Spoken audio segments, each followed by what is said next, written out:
to Economic News. Today we are diving into a topic that affects all Americans, inflation and how monetary policy is used to manage and solve it. To give you some perspective, let me introduce a bit about background of United States of America. Economically, the United States is the world's largest economy, which can be measured in terms of the gross domestic product, which is GDP, which reflect the total value of all goods and services produced in the country. The United States gross domestic product was $22.72 trillion in 2023. This represents a 6.59% increase from 2022. In 2025, US GDP is projected to be $30.51 trillion. This strong economic output comes from a mix of powerful industries, including technology, finance, healthcare, and others. American companies such as Apple, Microsoft, and Google are globally leaders that make this country known as encouraging innovation and entrepreneurship. The GDP can be related to inflation in the US. When GDP grows rapidly, it often leads to the higher demand for goods and services. If the demand exceeds the supplies, it can cause price to rise, resulting in inflation. The current inflation rate in US for the first 4 months to 2.4% in May 2025. Let's look up the economists and Federal Reserve have to say. So, Haida, as an economist yourself, remind us, what is inflation? So, generally, inflation is the rise in price over time. When it goes up too fast, the cost of living increase and this will affect the consumer purchasing power. It becomes harder to afford everyday items and that put pressure on households and the businesses alike. Right, and we're really feeling it. As a citizen myself, my grocery bill has doubled since 2020. How did it get here again? Okay, well, to answer that question, let's take a look at how the US has experienced inflation over the past 10 years. For 2020, the inflation dropped to 1.2% due to COVID-19 pandemic, which caused major economic slowdown because the company need to shut down the business and having bankruptcy. Hence, it reduced the consumer spending and could lead to lower demand for goods and services because there's no activities, export and import happen. However, starting 2021 shows inflation rose sharply to 4.7%, then peaked at 8% in 2022, which is the highest level indicates with a strong surge in demand after COVID-19 lockdown. Add in stimulus spending and global uncertainty that create inflation levels we haven't seen in decades. So, Arina, here's a question for you. How do we fix it? Okay, so monetary policy is how the Federal Reserve controls inflation. Our main goal is to slow down inflation without crashing the economy. Here's how we do it. First, we raise interest rates. This makes borrowing more expensive. So people take fewer loans, business slow investment, and overall spending decreases. Second, we reduce the money supply. We sell government bonds to pull money out of circulation. And the third way is to increase reserve requirement. If I'm remembering correctly, in 2019 and 2023, we increased the reserve requirement by 0.3 million and 3.7 million respectively. All of this helps reduce the demand, cool the economy, and bring prices down. But raising rates, doesn't that hurt citizens, such as their credit card interest went up, and they can't even think to buy a new house? Well, that's why the Fed raises rates gradually. It's about striking the right balance, reducing inflation without causing a recession. It's not easy, but it's necessary to restore price stability. So, basically, if you don't add on inflation, it can spiral out of control. Once people expect prices to keep rising, they start spending faster and it gets worse. That's why monetary policy is so important and time sensitive. And we also aim for around 2% inflation. That's considered healthy. Too low and the economy can stall, too high and people suffer. Our job is to keep it stable and predictable. I see that. Hello everyone, welcome back to our Econo class. So, I'm Ashkan Wakis, your host for today. Today we want to interview random people, so let's refine it. So, can you introduce yourself? Okay, my name is Shafia Najiha. You can call me Shafia, and I'm a business owner. Ooh. So, the first question I want to ask you is, how has inflation affect your business? It's very challenging. Everything costs more now, like supplies, electricity, and shipping. I have to spend more to run the same business, and sometimes I still cannot get the same item due to shortage.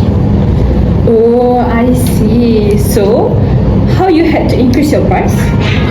Yes, a little, but I try not to raise them too much.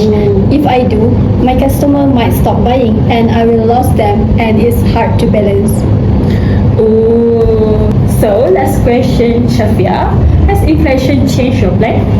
Yes, definitely. I plan to expand my business this year, but I have to put it hold.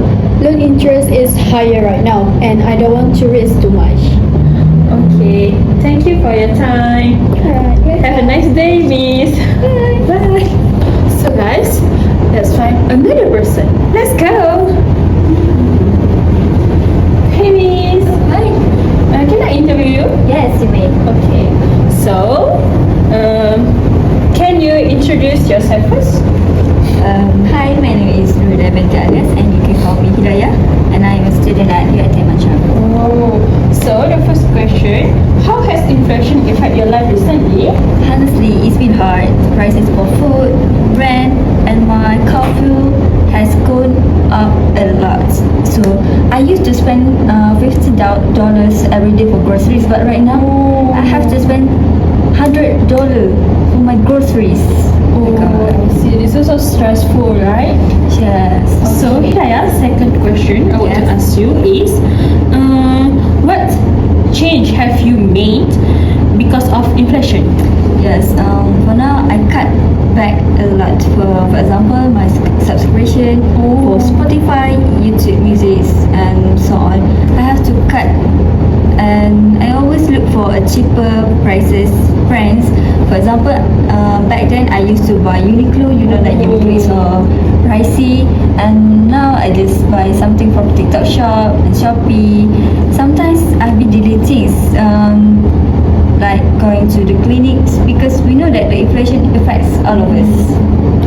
Oh, I see. So, inflation affect you so much, right? Yes, so much. Okay. So, second last question I would like to ask you is, what's one thing you wish people understood about inflation? Inflation is just not a numbers, but it affects people's life. So we feel it's every day. For example, if we want to buy our food, back then we used to buy it at $2, but right now we have to spend $10 just for food. So, Can you just imagine? I am a student and I have to spend $10 for food. That's it. okay. So, last question, I guess. So, any advice for others going through this inflation? Just I am a student right now, so my advice is just plan your spending. You know that as a student we need to plan our spending carefully and don't be so buy something that unuseful and not necessary for your days. And even small saving can help you. Maybe if one day you saving for $1, but back then, we don't know, in future you have $10, so it can help you when you are in emergency. It's like right now the inflation, so you can use your saving. Okay, thank you for your time, Hidayah. So, can you say hi to the camera? Hi! And thank you. Thank you.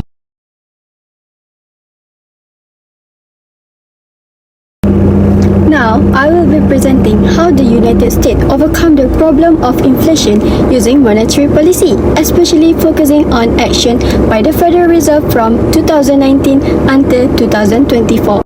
Next, in 2019, the inflation rate dropped from 2.4% to 1.8%. This happened due to several actions by the federal. First, the reserve requirement was increased from $19 million to $19.3 million, meaning banks had to keep more money and lend out less. Second, in 2018, the federal raised interest rate 4 times, from 1.5% to 2.5%, which made more loans more expensive and slowed down spending. Lastly, the discount rate went up from 2.5% to 2.78%, making it closer for banks to borrow from the federal. In 2020, the inflation rate dropped again from 1.8% to 1.2%, but this time it wasn't just because of the monetary policy, it was mainly caused by the COVID-19 pandemic. The pandemic causes lockdown, business closure, and higher unemployment. People spend less, demand drop, and as a result, price failure. Okay, now let's look at how to overcome the problem of inflation by using the monetary policy. In 2023, the inflation rate reduced from 8% to 4.1%. The Regulation D amendment sets the reserve requirement exemption amount for 2023 at $36.1 million, increased from $32.4 million in the 2022. This action will decrease the inflation rate in the 2023. Besides that, United States also increased the discount rate to overcome the inflationary. By August 2023, the rate had reached 5.33%, is higher than 5.0% rate compared to the April 2022. The rate increased by 0.33%. Next, United States interest rate significantly increased compared to the 2022 as Federal Reserve aggressively raised its benchmark Federal funds rate to combat the inflation begin. The Federal began raising rates early in the 2022 from near zero, reaching a target of range 5.25% to the 5.50% by in the July 2023. The significant increase in interest rate from 2022 to 2023 reflects the Fed's response to the post-pandemic surge in the inflation. Okay, now let's look out to the 2024. The inflation rate reduced from 4.1% to the 3.4% compared to the 2023. To reduce this inflation, in the 2023, the United States engaged in the open market operation where they sell short-term bonds, government security, and mortgage to reduce their balance sheets. The Federal Reserve increased its discount rates in the 2023, and they also raised in the conjunction with increase to the federal funds in the combat to inflation. The discount rates, which serve as a ceiling for the federal funds rate, was raised to help manage liquidity and influence the overall borrowing costs. By the July 2023, the federal funds rate has reached a target range which is from 5.25% to the 5.50%, and the primary discount rate was 5.50%. To conclude, inflation remains one of the most important challenges in managing a country's economy. Also, a major economic issue that can affect our cost of living, business performance, and overall economic stability. In the case of United States, the Federal Reserve played a key role in controlling inflation through monetary policy. By increasing interest rate and reducing the money supply, the Federal Reserve helped to slow down spending and lower demand in the economy. This helped reduce inflationary pressure and bring price under control. Thus, measure aim to bring inflation back to the 2% target, which is seen as ideal level sustainable growth. Through careful use of monetary policy tools, the United States continue to manage inflation and support a balancing economy. That's all for today's on economics news. Stay informed, stay resilient, and remember, smart policy shape a stronger future. Have a nice day, everyone. Bye.